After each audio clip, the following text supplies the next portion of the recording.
Yikes. Good morning, my name is Mike. I'm an alcoholic. Hi, Mike. I've done the work out of the book with a Big Book Step Study sponsor. Meetings like this, people like you, working some amends and practicing the program of recovery every day to the best of my ability.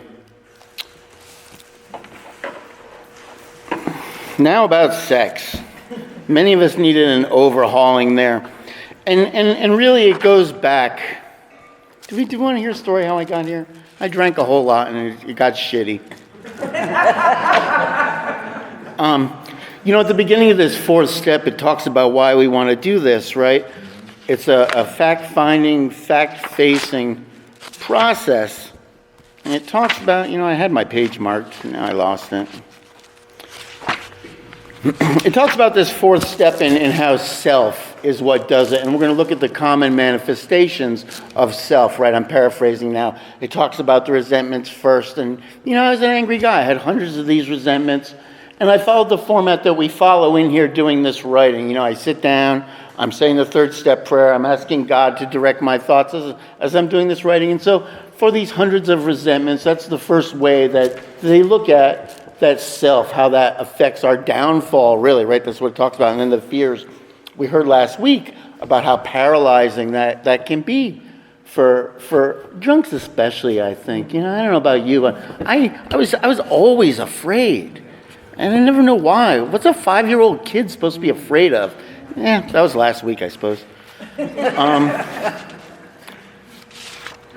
And so now we're going to look at this other way, this common manifestation of how self-will ruins us, right? And really, I think it's more about relationships with other people.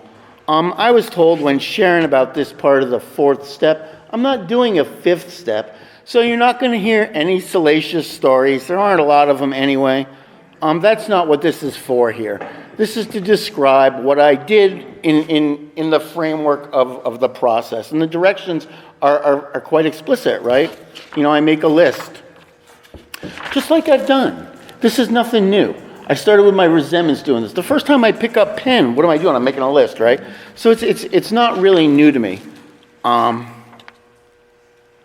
Above all, it says, right? Right in the second sentence, above all, we try to be sensible. We can get wacky with this, right? I know I can. It's so easy to get way off the track, right? And my mind can run with something in a heartbeat.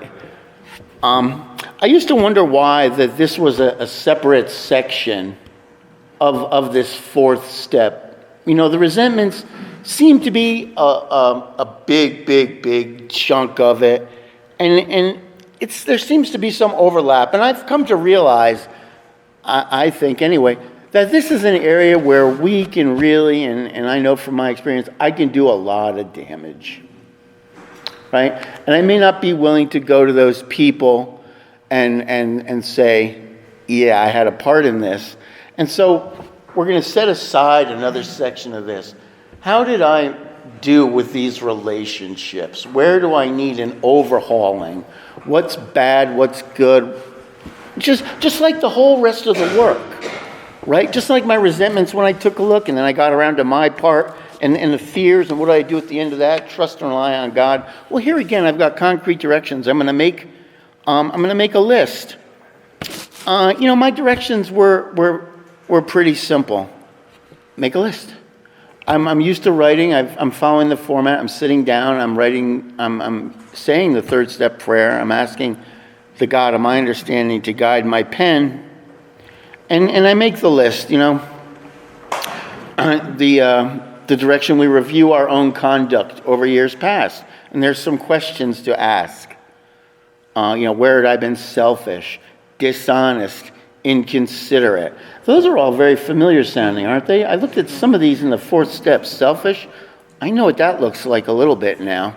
Maybe I'm a little better equipped now to look at my relationships than I would have been starting these resentments, right? I've had that boot camp experience over and over and over and over again. For me, quite a few. I was a very angry guy.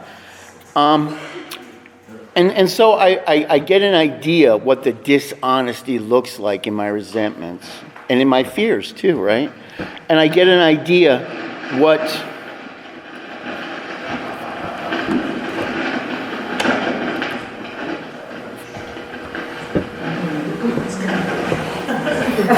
I kind of threw my train of thought. I know what selfish looks like from doing this work. I've seen it. I've written it for hundreds of resentments.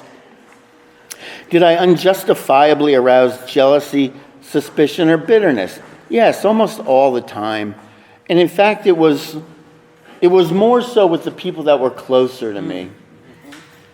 And I found this true with the resentments also. And I don't know why. And I've talked to other people. We alcoholics do this. We serve the people up around us miserably, don't we? We treat them awfully. I did in all my relationships. I never had a healthy relationship because I wasn't a healthy individual. If all you're walking around with is a hammer, everything looks like a nail, right? That was my only tool.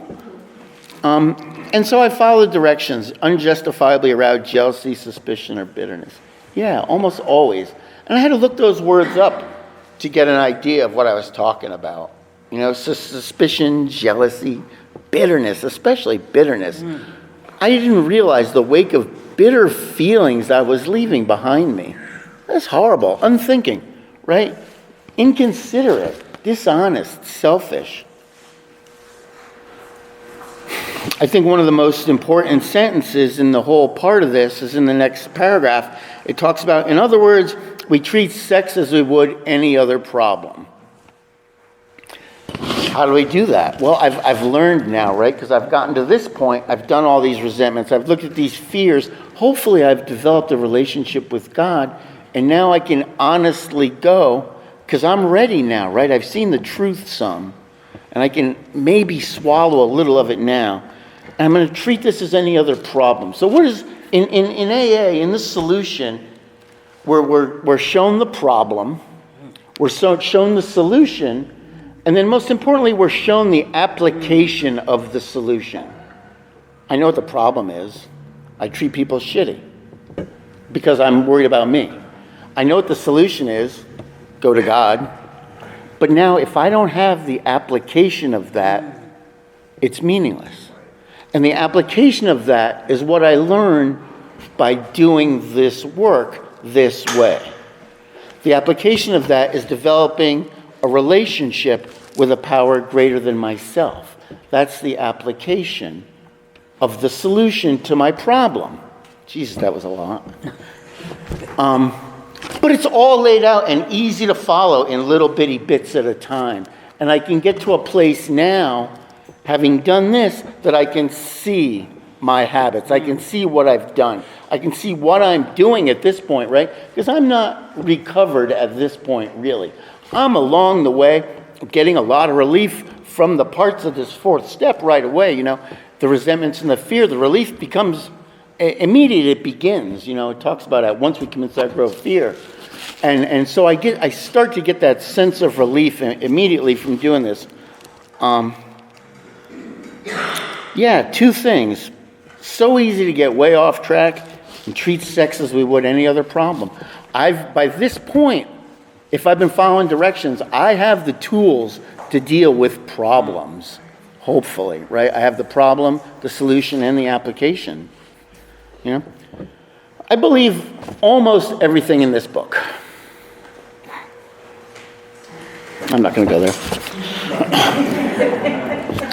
It says if we've been thorough about our personal inventory, and, you know, if you're out there and you're writing, don't skimp on it. You're only going to cheat yourself. If you're lazy and undisciplined and don't do the writing very well, I get that. I was the same way. But it does end. It ends if you do it.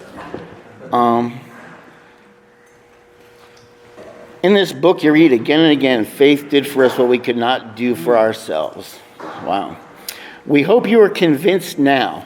Now, why now? So I've done all this writing. I've been trying to foster this relationship. Now they're hoping that I've got a little of this.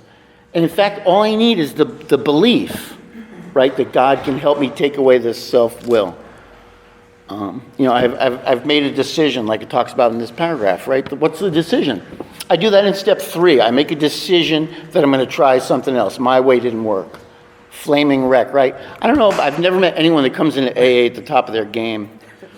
I make a decision in step 3.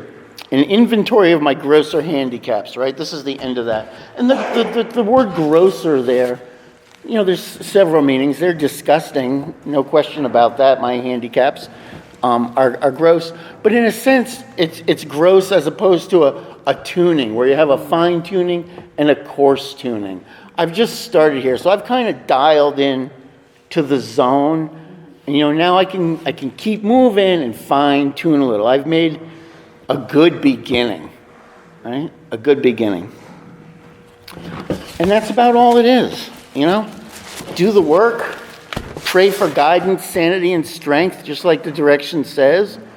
Finish writing, do the rest of it, and, get up here and we need you. There's a lot of people in this room, and we do. Thanks. All right.